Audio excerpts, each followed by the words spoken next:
চীনে কুচকাওয়াজে যাচ্ছেন Putin Kim, আমন্ত্রণ পাননি পশ্চিমা নেতারা। বেইজিংয়ের আকাশে এবার এক ভিন্ন দৃশ্য।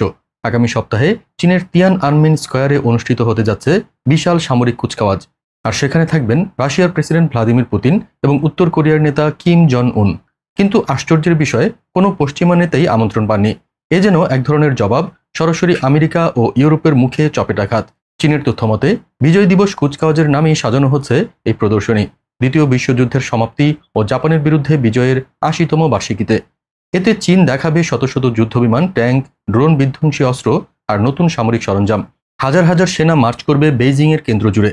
সবচেয়ে আলোচিত হচ্ছে পুতিন, শি জিনপিং আর কিম জং উন একসাথে দাঁড়িয়ে বিশ্বকে দেখাবেন তাদের শক্তির প্রদর্শন।